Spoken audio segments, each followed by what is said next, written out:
மக்கள் மத்தியில ஒரு நம்பிக்கை போயிடுச்சுன்னா மீட்டெடுக்கிறது ரொம்ப கஷ்டம். தலைகீழ நின்று தண்ணி குடிச்சாலும் செல்ஃப் எடுக்காது. திமுகவை இவர்கள் இப்ப எதுவுமே பேசுறது கிடையாது.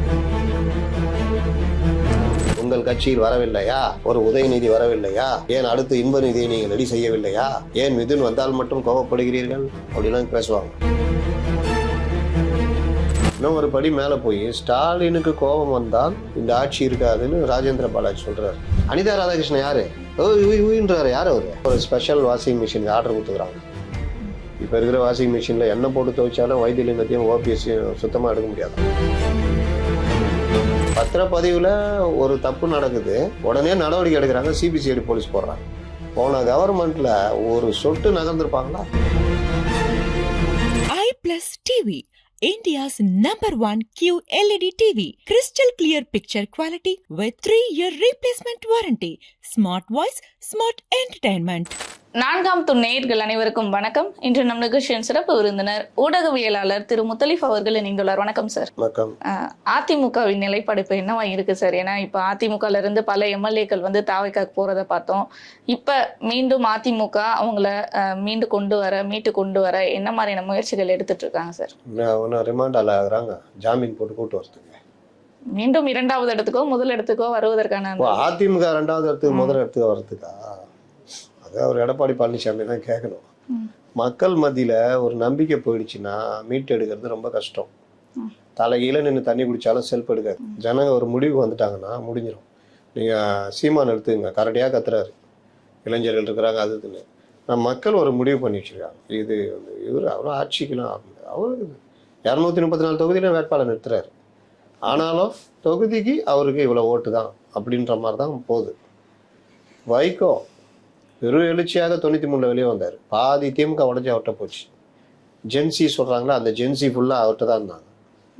ஆனா 96 எலெக்ஷன்ல தப்பா முடிவெடுத்தாரு. அவர்கிட்ட வந்த ராமதாஸை தொத்தி விட்டாரு, அவர்கிட்ட வந்த இவர் மூப்பனாரை தொத்தி விட்டாரு, எல்லாம் பண்ணாரு. அப்போ மூப்பனார் அங்க போனவொன்னே கலைஞர் டப்புன்னு இழுத்து போட்டுக்கிறாரு. மூப்பனார் வச்சு ஷோவை வச்சு ரஜினி போனார். அப்போ இவர் வைகோ என்னாரு, தப்பான முடிவெடுத்து ஒன்றும் இல்லாமல் போனார். சரி, அதுக்கப்புறமா அவர் கரெக்டானார்னு பார்த்தீங்கன்னா பிஜேபி கூட சேர்ந்து பிஜேபியை கடுமையாக அந்த பொட்டா சட்டத்தெல்லாம் அப்படி ஆதரிச்சு பேசினார் பார்லிமெண்ட்ல. அப்போவே சொல்லி அமிச்சாங்க. சோம்நாத் சட்டர்ஜின்னு நினைக்கிறேன், பார்லிமெண்ட்ல அந்த சிபிஎம் எம்பி, இவ்வளோ பேசுறீங்க, நீங்களே கூட அந்த சட்டத்தில் கைது பண்ண. அவருக்கு தெரியும் இங்கே வந்தால் ஜெயலலிதா தூக்கி உள்ள போடுவாங்க. அதே மாதிரி வந்தோடனே தூக்கி உள்ள போட்டாங்க. 1.5 வருஷம் உள்ளே இருந்தார். நான் வெளியே வர மாட்டேன் அப்படின்லாம் ஜாமீன் கேட்க மாட்டேலாம் இருந்தார். கலைஞர் இதை அழகாக பயன்படுத்திக்கிட்டு போய் நீங்கள் வெளியே வரணும், ஜாமீன் கேட்கணும் அப்படின்னு அதில் கலைஞர் ஸ்கோர் பண்ணார். இவர் அதை ஏற்றுட்டு வந்துட்டு அண்ணா தம்பின்னு இப்படி உருகுனாங்க. அப்போ எந்த நோக்கத்துக்காக மதிமுக ஆரம்பிக்கப்பட்டதோ, மதிமுக ஆரம்பிச்சப்போ இவர் வைகோ நீக்கப்பட்ட பொழுது அவருக்காக அந்த தீக்குளிச்சு உயிரிழந்த தொண்டர்கள் ஒரு 5 பேர்கிட்ட இருக்கும். அவர்களெல்லாம் அந்த தியாகத்துக்கு எந்தவித இதுவும் இல்லாமல் மறுபடியும் திமுக கூட சேர்ந்தார். மறுபடியும் ஏடிஎம் கூட போகிறது, மறுபடியும் திமுக கிட்ட வர்றது. திடீர்னு திமுகவே காலை வாரிட்டு ஏடிஎம் கிட்ட போனார். அப்போ இருந்தால் ஜெயிச்சிருக்கலாம். திமுகவும் ஏதோ பண்ணியிருக்கோம், காலை வாரிட்டு ஏடிஎம் கிட்ட போயிட்டு ஒரு நாள் அவங்க 2 சீட்டு கம்மியாக தராங்கன்னொன்னே 12 சீட்டு தரேன்னாங்க. 15ஆவது கேட்டார், தரலன்னா தேர்தலே புறக்கணிச்சிட்டாரு. இப்படி தப்பு தப்பா முடிவெடுத்த என்ன ஆச்சுன்னா மக்களுக்கு அவர் மேலே சுத்தமாக நம்பிக்கை போயிடுச்சு. ஒரு காமெடி தலைவர்ன்ற மாதிரி ஆயிட்டார். இன்னைக்கு எங்கே வந்து நிற்கிது? எது திமுகவில் வாரிசு பையனை கொண்டு வராருன்னு சொன்னாரோ, இன்னைக்கு அவர் பையனை அவர் கொண்டு வந்துட்டு அது ஒரு கம்பெனியாக தானே இருக்குது. இன்னைக்கு மதிமுக துரை வைகோ கையில் இருக்கு. அப்போ அது கம்பெனியாக மாறிடுச்சு. அப்போ நீங்கள் எந்த நோக்கத்துக்கு மதிமுக ஆரம்பிச்சிங்களோ அதை அப்படியே யூட்டர்ன் அடிச்சிட்டாரு. இப்போ இன்னும் யூட்டர்ன் அடிச்சு தாவேக்காவை கடுமையாக ஆதரிச்சிட்டு இருக்காரு. அப்போ இவர் வந்து அரசியலில் இதுவும் இல்லாமல் அதுவும் இல்லாமல் போகிற ஒரு கண்டிஷனில் தான். அதனால் நீங்கள் எங்கே வந்து நிற்கிறாங்க? போன தடவை அவர் இந்தியாவிலே சிறந்த முதலமைச்சர் ஸ்டாலின்னு பேசினார். அப்போ இப்போ வந்துட்டு ஸ்டாலின் மோசம் ஆகுதுன்னா அவங்க கேட்குறாங்க, ரிப்போர்ட்டருங்க மற்ற இடத்துலலாம் கேட்க மாட்டாங்க. இந்த மாதிரி இடங்கள்ல அது செட்டப் ரிப்போர்ட்டர்கள் வருவாங்க, கேட்பாங்க. கேட்டாலும் அது நியாயமான கேள்வி. அப்போ அதுக்கு என்ன சொல்றாரு, கூட்டணியில் இருந்தேன் அதனால அப்படி பேசினேன்றாரு. சார், அதிமுகவோட நிலைப்பாடு இப்போ என்னவா இருக்கு சார்? அதனால அதிமுக நீங்க இப்போ இவர்கள் இந்த ஜெயிக்கிறது இந்த மாதிரி விஷயங்கள் இதெல்லாத்தையும் மறந்துட்டு மக்களுக்கான பணியை செய்யறது, இந்த அரசை முறையாக எதிர்ப்பது, முறையான விஷயங்கள்ல நான் கரெக்டாக போகிறாங்கன்னா பாதுகாக்கிறது. இல்லாட்டி அந்த ஒரு விமர்சனம் அந்த மாதிரி நீங்கள் வாழ்த்த கூட தேவையில்ல, விமர்சனம் கரெக்டாக இதுன்னு போகணும். இன்னொன்று, கட்சிக்குள்ளே அவங்களுக்கு என்ன பிரச்சனை இருக்குது, மொத்தமாக நம்பிக்கை போயிடுச்சு அவங்களுக்கு. ஒரு 11 பேரை நீக்கிறாரு சிவி சண்முக ஆதரவாளரை, அவங்க பட்டாசு வெடிச்சு கொண்டாட்டு போகிறாங்க. அந்த மாதிரி ஒரு நிலைமை இன்னைக்கு இருக்குது. நான் கேள்விப்படுறது அவர் பையனுடைய இது கட்சி அப்படி கொண்டு போகலான்னு நினைக்கிறாரு, மித்துன் வழியாக கொண்டு போகலான்னு நினைக்கிறாரு. அப்போ இந்த மாதிரி ஒரு போக்கு நீங்கள் கொண்டு வாங்க, தப்பு கிடையாது. ஆனால் அது ஒரு முறையாக போகணும். எவ்வளோ சீனியர் லீடர்ஸ் இருக்காங்க, எல்லாரையும் வெளியே அனுப்பிச்சிட்டு இந்த மாதிரி பண்ணால் அது எப்படி தொண்டர்கள் வந்து எப்படி ஏற்றுக்குவாங்க? இன்னொன்று, திமுகவை இவர்கள் இப்போ எதுவுமே பேசுறது கிடையாது. இன்னும் ஒரு படி மேலே போய் ஸ்டாலினுக்கு கோபம் வந்தால் இந்த ஆட்சி இருக்காதுன்னு ராஜேந்திர பாலாஜி சொல்கிறாரு. அது எப்படி சரியாக இருக்க முடியும்? எங்கள் எடப்பாடி கோபம் வந்தால் ஆட்சி இருக்காதுன்னு சொன்னாலும் பரவாயில்ல. ஸ்டாலின் கோபம் வந்தானா ஸ்டாலின் இப்போ கோபம் இல்லாமல் சந்தோஷமாகறாரு, அப்படி சிரிச்சினாகிறாரு, பரவாயில்ல தாவேக்கா நல்ல விஷயம் அப்படின்னு. இல்லை அவருமே துர்வாச முனிவரா வந்தோன்னு அப்படி எரிச்சிடுறதுக்கு. அப்போ இவரையே அந்த வார்த்தையை சொல்கிறாங்க. செல்லூர் ராஜு ஒரு படி மேலே போய் எப்படிப்பட்ட முதலமைச்சர் இருந்த சட்டசபை இன்னைக்கு வந்து இப்படி, நேற்று கூட என்கிட்ட ஒருத்தர் சொல்கிறாரு, யாரும் அந்த இவர் வந்து இப்படி பேசுகிறார், என்ன பேசினார் சொல்லுங்கன்னு. என்ன பேசினார்? இல்லை அப்பாவை காணோன்னு சொன்னார். இதை விட மோசமாக பேசியிருக்காங்க பல முதலமைச்சர்கள். திமுக சொல்கிறாங்கன்னா திமுக முதலமைச்சரில் பேசியிருக்காங்க, மோசமாக நடந்திருக்காங்க, பல வரலாறு இருக்குது. அப்புறம் இதுன்னா அவர் வந்து வந்த விதம் ஒரு மாதிரியாக அவர் பேசுகிற கலிக்கல் லாங்குவேஜ் அது பேசுகிறாரு, சட்டசபையில் பேசுகிறாரு. செயல்பாடை பாருங்க, இதே பேசுகிற இதே பண்ணிட்டார். ஒன்றும் லாய்க்கில்லை, ஒன்றும் நம்ம எல்லாம் எப்படி அணுகுறோம், இவங்களை எப்படி அணுகுறோம், நம்மளை எப்படி மாற்றி வச்சுருக்காங்க, ஒன்றுமே தெரியாதவங்க அப்படின்ற ஒரு கருத்தை பதிய வச்சுக்கிட்டே இருக்காங்க திரும்ப திரும்ப. ஒன்றுமே தெரியாதவர்கள் தான்னா அப்போ சொல்லி கொடுங்க, இது நீங்கள் பண்ணுறது சரியில்லை சார், சார் இது நீங்கள் இப்படி பண்ணோம் அப்படி பண்ணோம் சொல்லுங்கள். ஏதோ ஆளை தெரிந்தவங்க நாங்கன்னா நீங்கள் 5 வருஷம் ஆண்டது தான் பார்த்தோமே. அப்போ இன்னைக்கு வந்துட்டு பத்திரப்பதிவில் ஒரு தப்பு நடக்குது, உடனே நடவடிக்கை எடுக்கிறாங்க, சிபிசிஐடி போலீஸ் போடுறாங்க. போன கவர்மெண்ட்டில் ஒரு சொட்டு நகர்ந்துருப்பாங்களா? ஆனால் அவர்கள் எல்லோரும் பொங்கிக்கிட்டு வந்து இதுக்கு என்ன சொல்கிற அதுக்கு என்ன சொல்கிறேன்றாங்க.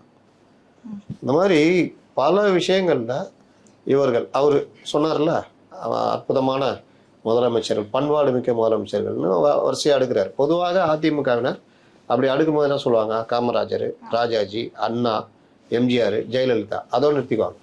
அண்ணன் எடப்பாடியார்னு வாங்க. கலைஞரையும் ஸ்டாலினையும் யாரும் சொல்லவே மாட்டாங்க. ஆனால் இவங்க சொல்கிறாங்க இப்போ.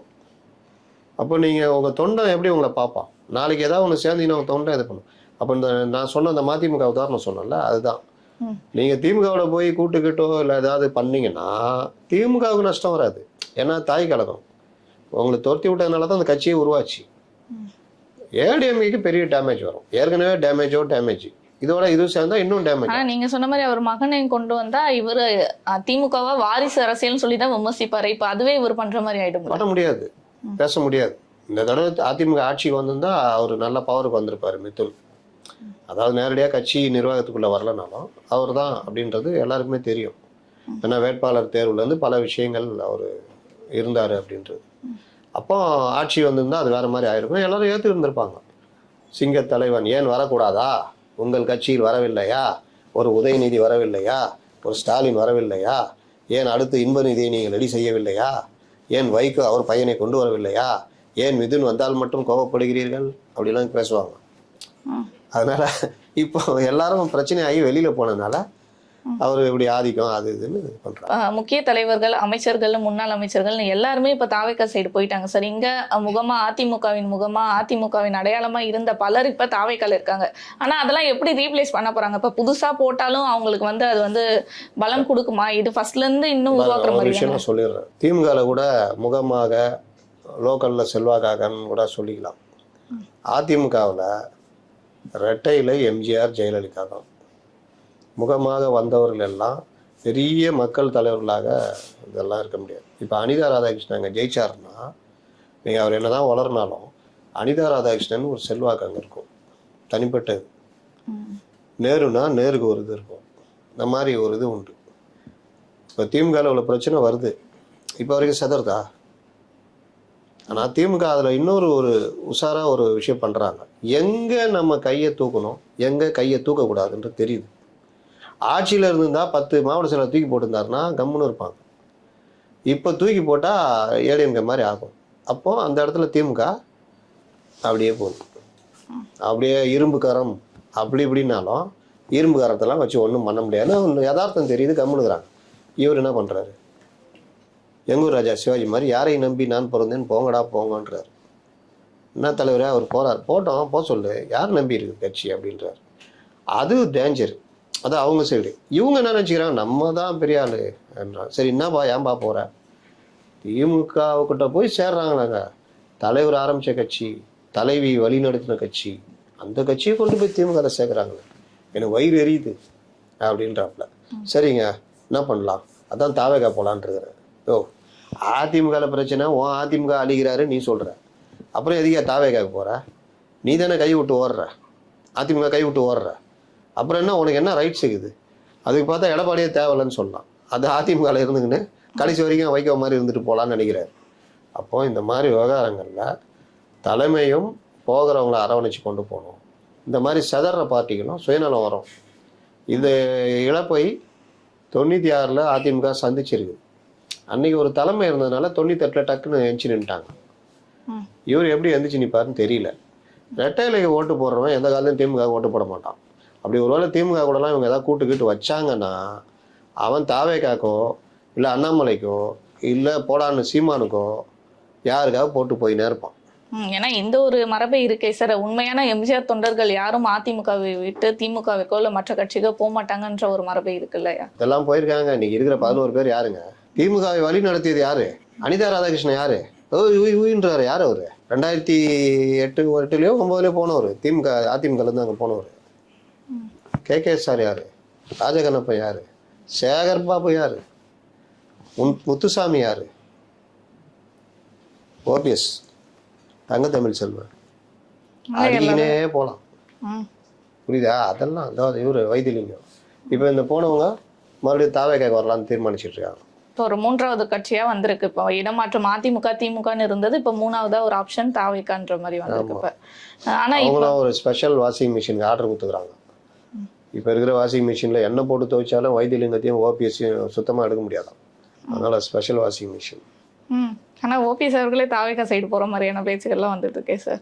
அதான் சொன்னேன். இப்போ நான் என்ன சொன்னேன், ஸ்பெஷல் வாஷிங் மிஷின் வாங்கி வச்சுக்கிறாங்க. அது வாங்கினோன்னா வாங்க ஆர்டர் கொடுத்துக்குறோம், வந்து ஜாயின் பண்ணுங்க, அவன் போட்டு முக்கிய எடுக்கிறோம். OPSோட வைத்திலிங்கம் தான் மோசம். அவர் மேலே ED வழக்கே இருக்குது. என்னைக்கு திமுகவுக்கு போனாங்களோ அந்த இதில் லஞ்ச ஒழிப்புத்துறை வழக்கை குவாஷ் பண்ணி விட்டாங்க. அப்போ EDயால் ஒன்றும் பண்ண முடியாது.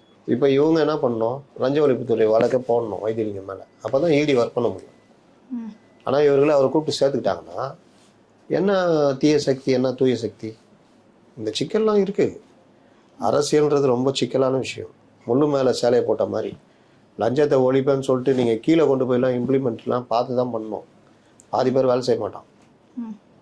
பல இடங்கள்ல அது நடக்குது. அப்போ அது ஒரு நீக் போக்கா கொண்டு போகணும். அவரோட நடவடிக்கைகள்லாம் பாக்குறப்ப ஊழலை ஒழிப்போம் சொல்றாரு, அமைச்சராகவே இருந்தாலும் பதவியில இருந்து தூக்கிடுவேன்னு சொல்றாரு. அது மட்டும் இல்லாம சஸ்பெண்ட் நிறைய நடக்குது சார். அந்த பணியிடை நீக்கம் நல்ல விஷயங்கள் பண்றாங்க. இப்போ கூட வீராசாமின்னு ஒருத்தர் 1.5 லட்ச ரூபா வாங்கினாரு. அவர் இல்லாத இதெல்லாம் அவர் சொல்லும் போது பார்த்தா எனக்கு கரெக்டாக தானே, நான் ஒரு பிஸ்னஸ் பண்ணுறாங்க, நானே தாவேகா அந்த ஊராட்சி அலுவலகத்தில் வாங்கினேன், என் ஆஃபீஸில் உட்காந்து என் நண்பருங்க அவர், எனக்கு அவருக்கு ஏங்க அப்படி லஞ்சம் கொடுக்குறதா ஜிபே ஃபோன் பேல எங்கே அனுப்புவார், அது ஜிபே ஃபோன் பேல அனுப்பிச்சிருக்காரு, மீதி 30,000 ரூபா கொண்டு வந்து தராரு, அதை போய் தப்புன்றாங்களேங்க. அப்படி இப்படிலாம் பேசுகிறேன், பார்க்க நல்லா தானே கரெக்டு தானே அப்படின்னு. ஆனால் விசாரிச்சுட்டு கட்சியை விட்டு தூக்கிட்டாங்க. ப்ரிவென்ஷன் ஆஃப் கரப்ஷன் ஆக்டில் அரெஸ்ட் பண்ணியிருக்காங்க, ரிமாண்ட் பண்ணிட்டாங்க. ஏற்கனவே இந்த மாதிரி மணலில் போய் மிரட்டி துட்டு கேட்டவங்கலாம் போட்டு கேஸை போட்டு பண்ணியிருக்காங்க. அதனால் இந்த மாதிரி விஷயங்கள்லாம் பண்ணுறாங்க. இந்த இன்னைக்கு கூட அந்த ஒரு அம்மா வழக்கு போட்ட அம்மாவை கட்சி விட்டு தூக்கி விட்டாங்க. பார்ப்போம். லஞ்சத்துக்கு எதிரான முயற்சின்றது அது ஒரு நாளில் தீராது. அது புறையோடி போன இது, அது கொஞ்சம் கொஞ்சமாக தான் ஆற்ற முடியும். ஒரு இவ்வளோ பெரிய அடிப்பட்டதில் நீங்கள் அதுக்கு காயத்துக்கு சிகிச்சை எடுத்தீங்கன்னா அது அப்படியே சுருங்கி சின்னதாக வந்து மற்றிலும் மாறினா தான் அந்த இது போகும். அப்போவும் தழும்பு இருக்கும். ஊழலும் அந்த மாதிரி தான். நீங்கள் மொத்தமாக அப்படி மருந்து தடவிட்டேன் சரியாயிடுச்சுலாம் முடிவு பண்ண முடியாது. இவர் இன்னைக்கு ஆரம்பிச்சாருன்னா 5 வருஷம் ஆகிடும். நல்லா 5 வருஷம் பொறுத்திருந்து அப்புறமா தான் தெரியும் ஊழலை ஒழிக்க முடியுமா முடியாது. யாராருக்கும் 5 வருஷம் கொடுத்தாங்க, இவங்களுக்கு கொடுத்தாங்க. நிறைய விஷயங்கள் மக்களுக்கு சொல்லியிருக்கீங்க சார். தொடர்ந்து இது போன்ற பல நிகழ்வுகளை பற்றி பேசுவோம் சார். நன்றி.